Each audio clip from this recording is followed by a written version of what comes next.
국민 여러분 안녕하십니까? 지난 한 주는 힘든 일도 있었습니다마는 국가적으로는 우리 역사에 길이 남을 일이 많았습니다. 세계 지도자들 역시 한국의 위대한 주관이라고 축하했습니다. 정말 마음 놓고 국민 여러분과 함께 기뻐하고 싶습니다. 대한민국이 유엔 안전보장 이사국이 되었습니다. 그동안 남북 문제로 안보리가 열려도 우리는 늘 회의장 밖에서 이사국들을 일일이 찾아다니며 부탁을 해야 했습니다. 하지만 이제 이사국이 되었고 내년 2월에는 의장국으로 활동하게 됩니다. 정말 중요한 시기에 이사국이 되었습니다. 대한민국을 지지해준 149개 국가에 감사를 드립니다. 국민 여러분, 더 기쁜 것은 대형 국제기구인 GCF 녹색기후기금을 대한민국에 유치한 것입니다. 녹색기후기금은 앞으로 세계은행이나 IMF를 능가하는 큰 기구로 발전해 나갈 것이라고 전망되고 있습니다.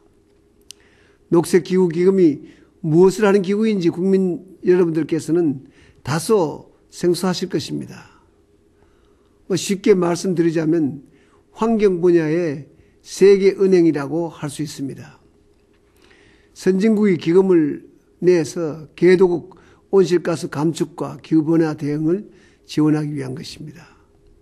이렇게 중요한 국제기구를 유치한 것은 우리나라는 물론이고 아시아에서도 처음입니다. 작년에 처음 유치 의사를 밝힐 때만 해도 모두 가능성이 낮다고 생각했습니다. 경제국이 독일은 세계 최고의 녹색 국가이고 현재 녹색기후기금 임시사무국도 독일 본에 있기 때문에 우리를 경쟁 상대로 보지 않았습니다. 세계 언론들은 이러한 불리한 여건 속에서 대한민국이 유치에 성공한 것을 정말 놀라운 일로 받아들이고 있습니다. 한 정상은 저에게 대한민국은 국제사회에 기여할 만한 능력과 자격을 갖춘 나라다. 충분한 역량이 있기 때문에 지지한다고 말해왔습니다. G20, 핵안보 정상회의, 세계 원조 개발 총회처럼 국제적인 주요한 이슈를 다루는 회의를 개최했고 녹색 성장 정책을 꾸준히 추진해온 우리의 노력에 대해 국제사회의 신뢰가 쌓인 결과가 아닌가 생각합니다. 유치 과정에서 협력해주고 또한 우리를 지지해준 여러 국가 정상들에게 일일이 감사 편지를 쓰고 답례 전화도 하고자 합니다. 사랑하는 국민 여러분, 20세기 인류의 과제가 빈곤퇴치였다면 21세기 인류가 해결해야 될 가장 큰 도전은 기후변화에 대한 대응입니다. 그런 점에서 녹색기후기금이 우리나라에 오게 된 것은 정말 큰 의미가 있습니다. 지난 2008년 광복절 경축사를 통해 우리는 환경과 경제가 함께 가는 녹색 성장을 새로운 국가 비전으로 선포한 바가 있습니다. 이 비전이 세계가 공감하는 큰 흐름이 되면서 녹색 성장은 이제 한국발 세계 공용어가 되었습니다.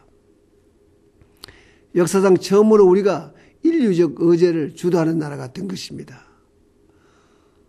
녹색기후기금 유치는 그 점을 확실히 보여줬다고 생각합니다.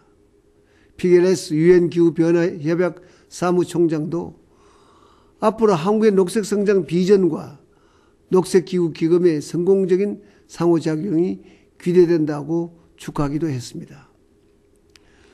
녹색기후기금 유치에 따른 유형, 무형의 효과가 대단히 큽니다. 인천 송도에 상주할 직업만 해도 앞으로 수천 명에 이르게 될 것이고 매년 100여 차례 회의가 열려서 사실상 1년 내내 국제회의가 열리게 될 것입니다. 올림픽이나 월드컵과 같이 한 번 개최하고 끝나는 것이 아니라 항구적인 기구로서 해가 갈수록 그 규모가 점점 커져서 국가 경제에도 크게 기여하게 될 것입니다. 대형 국제기구가 대한민국에 있게 되면은 한편으로 안보적 측면에서도 큰 의미가 있습니다.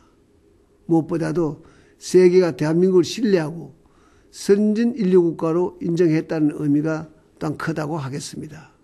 이제 앞으로 세계인이 모여드는 도시가 되자면 뉴욕이나 파리, 제네바보다도 더 편리하고 쾌적한 거주 환경이 갖춰져야 합니다. 이를 위해서 법과 제도를 정비하고 인프라도 갖춰 나가야 하겠습니다. 우리의 책임과 의무도 커졌습니다. 우리 국민들이 어떤 나라 국민보다도 환경이나 기후변화에 대한 깊은 인식을 갖고 실천해 나가야겠습니다.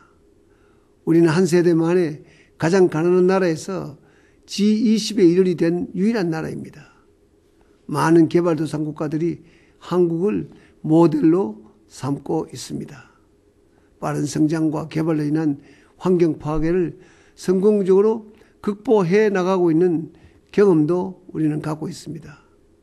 이 때문에 급속한 발전을 하고 있는 개발도상국들의 녹색 성장의 가치를 전하는 데 있어서도 큰 설득력을 갖고 있습니다. 아시아 국가뿐만 아니라 아프리카, 중남미 개도국들이 이번에 지지를 보낸 것도 그 때문이라고 생각합니다. 지난 17일 GCF 녹색기후기금 이사회에서 남아공 대표는 한국의 발전 경험과 녹색 성장을 함께 공유하고 싶다면서 눈물을 보였습니다. 선진국과 개도국 간 가교 역할이야말로 우리가 국제사회에 기여할 수 있는 일이고 여기에 우리의 미래가 있다고 생각을 합니다. 또 하나 기뻐하고 축하할 일은 우리 손으로 만든 GGGI 글로벌 녹색 성장 기구가 국제기구로 공식 출범하게 된 것입니다. 그동안 남이 만든 국제기구에 참여만 했었는데 이제는 우리가 만든 국제기구에 세계 선진국과 개발도상국들이 함께 참여하게 된 것입니다. GCF 녹색기후기금이 자금을 지원하는 은행이라면 GGGI 글로벌 녹색성장기구는 녹색 전략과 기술을 종합 컨설팅하는 기구라고 하겠습니다. GCF와 GGGI가 서로 상승 효과를 가져와서 대한민국이 녹색 성장의 거점 국가로 자리 잡게 될 것입니다. 존경하는 국민 여러분, 이렇게 기쁜 소식 가운데 전 세계가 저성장 시대에 접어들면서 우리도 성장이 다소 둔화되고 있어 걱정스럽습니다. 우리 경제가 상대적으로 양호하고 있기 때문에 환율이 낮아져서 수출에도 어려운 점이 있습니다. 하지만 우리 경제는 일시적인 어려움은 있지만은 곧 회복될 것으로 확신합니다. 투자를 촉진하고 일자리를 늘리기 위해서 정부, 기업, 국민 모두가 힘을 합해야 될 때라고 생각을 합니다. 정부는 지난 2008년 글로벌 경제 위기 때와 같이 적극적인 지원을 통해 대기업, 중소기업을 독려해 나가겠습니다.